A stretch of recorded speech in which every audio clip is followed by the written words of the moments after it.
Make sure there's spaces in between the slats of wood so that the air and the fire can get through. All right, so it's a couple hours later.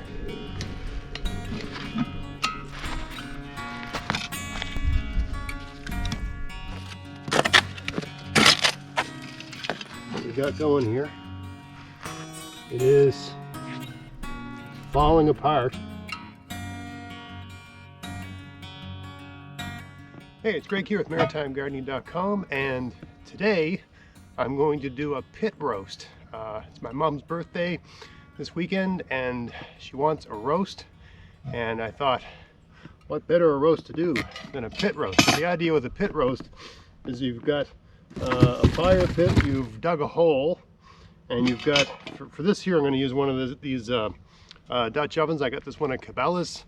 I think I got it for like 60 bucks or something like that. Lasts the rest of your life, and these are pre-seasoned. So you get a big piece of meat that is like not an expensive piece of meat. I'm going to use a pork shoulder, and I'm going to show you how I put it in there with some onions and stuff like that. You get a big fire going, and on top of that fire you put a bunch of sort of baseball-sized rocks. And then once the fire's died down, you take some of the rocks out. You put the meat in the pot on the rocks. You put rocks on top of this, and then you cover the whole thing with dirt, and you leave it overnight. So it's like around 4 p.m. And we're going to eat this tomorrow at 5:30 p.m. So 24 hours from now. I'm going to dig this out at 4 o'clock tomorrow, and it's still going to be hot. You can see you can see my breath, right? So it's, I don't know what it is, 5, 6, 7 degrees Celsius today, late March.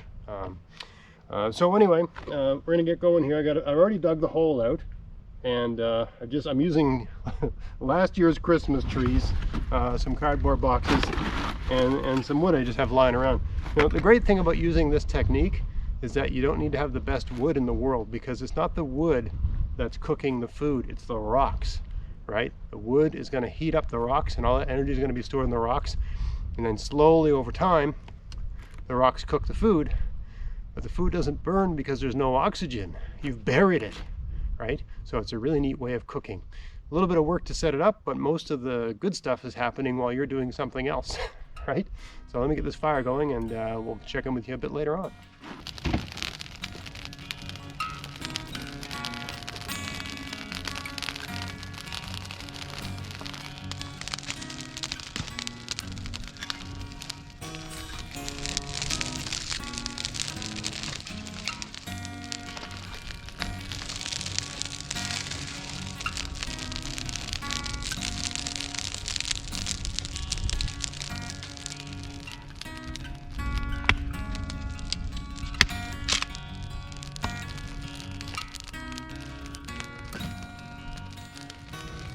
All right, so you can see at this stage I've got something resembling a fire going, right? We had a lot of rain yesterday, so everything, basically the ground's wet.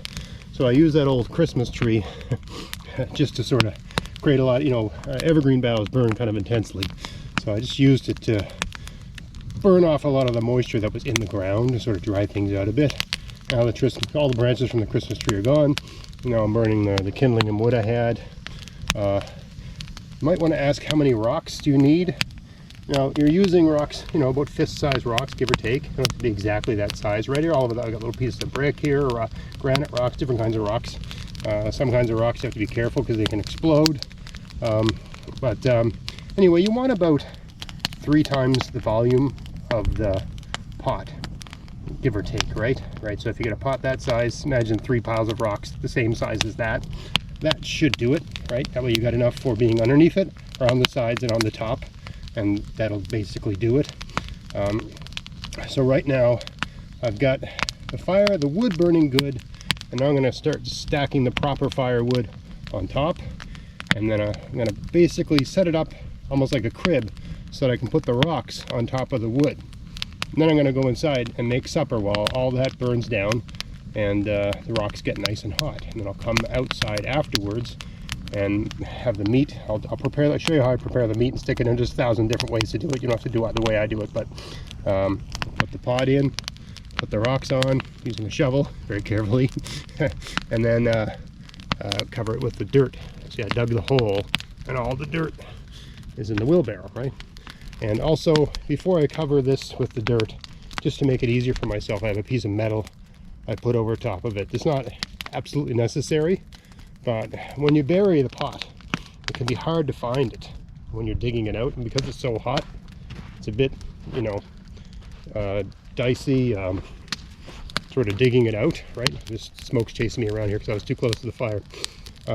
So it's handy to have something that's big enough to go over the pot, but small enough that you can completely bury it and basically, you know, get all the, I don't know why the fire is really chasing me today, yeah, big enough that you can cover the pot, but small enough that you can still smother out the fire, because again, you don't want any fire in the pit. You want heat in the pit. You're heating up rocks, and the heat in the rocks is cooking the food over time without burning it because there's no oxygen.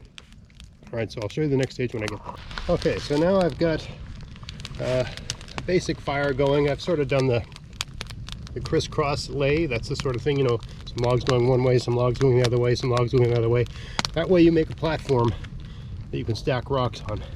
Make sure there's spaces in between the slats of wood so that the air and the fire can get through and the thing can breathe. I got rocks all around the edge. Even got a little bit of wood on top here, okay?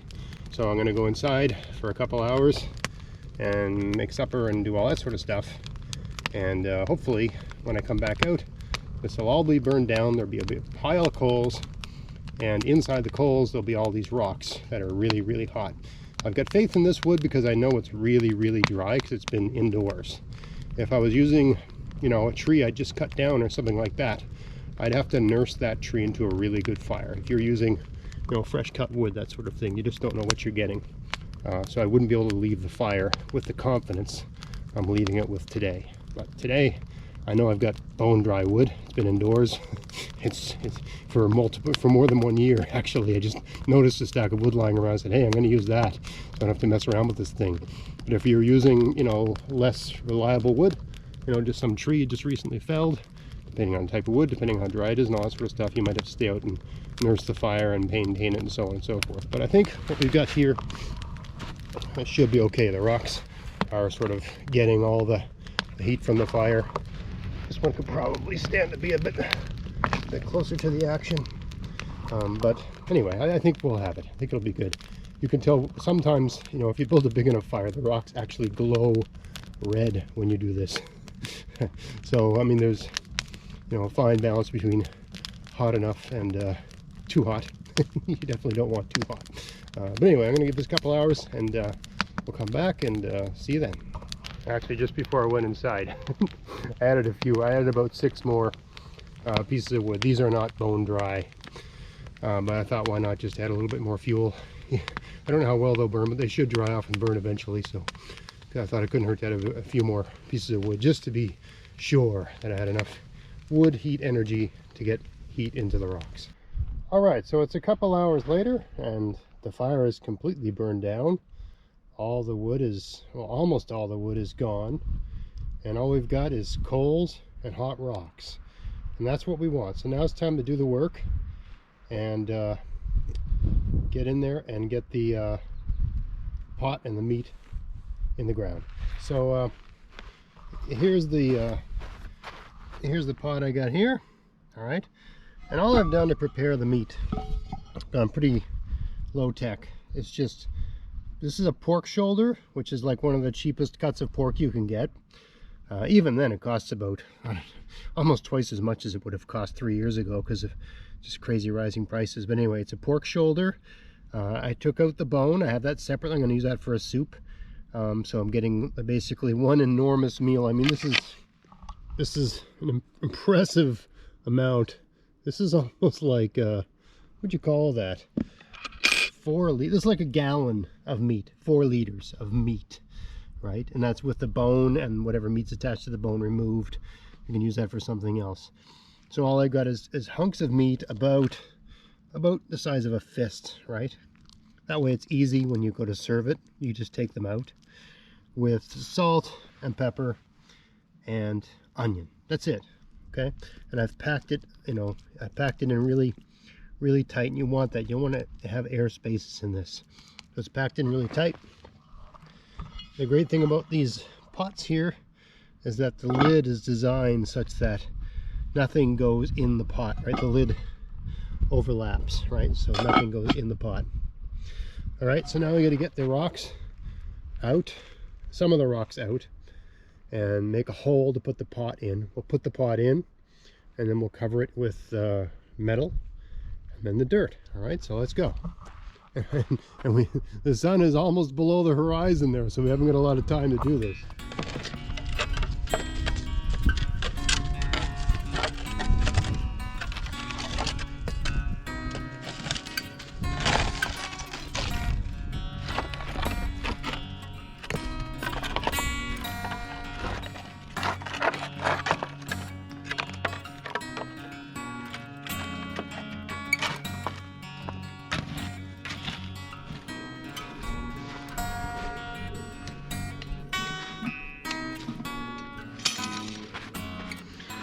Important at this stage to make sure the pot is as level as you can get it, so that stuff doesn't, slosh out.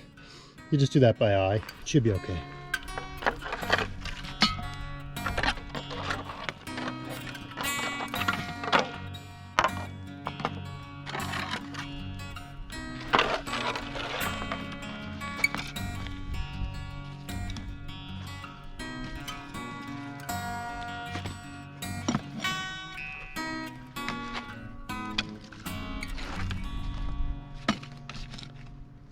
Unbelievable, I had the camera off for all of this. So the short version is that I put this metal over it and started shoveling on the dirt, and when I got all the dirt on, it was still not the case that there was enough dirt to cover the metal and cover off all the air pockets. So it wasn't airtight, and it's critical that when you bury this thing, it's airtight. So I took, I basically took the dirt back off, took the metal back off, and just buried the whole thing without the metal. It's a bit more irritating to have it that way. There's more variables because you don't know if the lid's on properly and all that sort of stuff. But that's more important than, it's so important to have it set up so that there's no air getting in there, because when there's no air getting in, you're in a situation where you've got all kinds of heat and no oxygen, so things can't burn. And inferior cuts of meat that are tough can have all this time to slow, long cook to build the flavor, to get everything working out right. I'm not going to touch this thing now for about 24 hours. It's about 7 p.m. Tomorrow, around 4 p.m., we'll dig this up, have a look at what we're dealing with. In my experience in the past, when you dig it up, it's still ridiculously hot in there. And the meat just has this incredible, long, slow cooked flavor that you really can't get any other way. So we'll see how it works out, and we'll see you tomorrow, all right? So see you in 24 hours. All right, so it's the next day, and it's around 2 o'clock in the afternoon. I know I said I'd pull it out at 4 o'clock, but it rained and rained and rained all night, and I'm not sure if the rain actually, it's not that I'm worried the rain extinguished the fire, because we extinguished the fire when we put all the dirt on top. The idea is that the heat in the rocks does the cooking. My concern is that there was so much rain and so much water that it got through and cooled down the rocks and stopped the cooking. So given that it's around 2 o'clock, I can still put it in the oven and just let it continue to cook. But I put this little lid over the top. Hopefully that was enough to keep things from getting too wet and too cooled down. We'll see. Let's dig this up and see if there's any heat in there.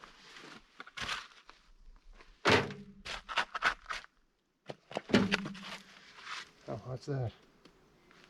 Boy, things really cooled down.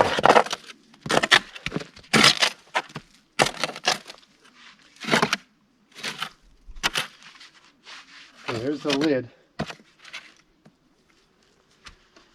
None of these rocks are hot. Everything should be hotter than this. Just from my experience.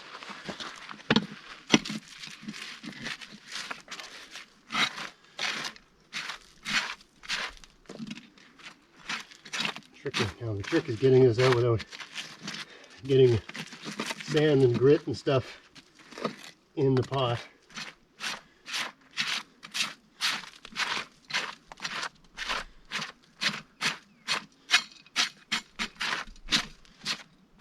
These lids are designed not to let stuff in.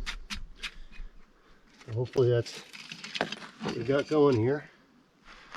Alright, I'll pop that out. I just want to feel down in here. Well, I mean, there's heat, but it's not super hot. Not as hot as I'd like. It definitely is not the kind of heat I'd like to feel in there. Let's clean this lid off and see what's going on with our meat. There's heat in the pot. But again, it's not so hot that I can't touch it.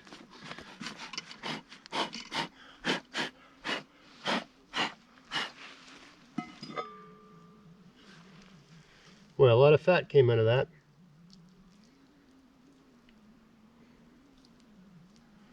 Well, I mean, it is, at least from what I can see, it is falling apart.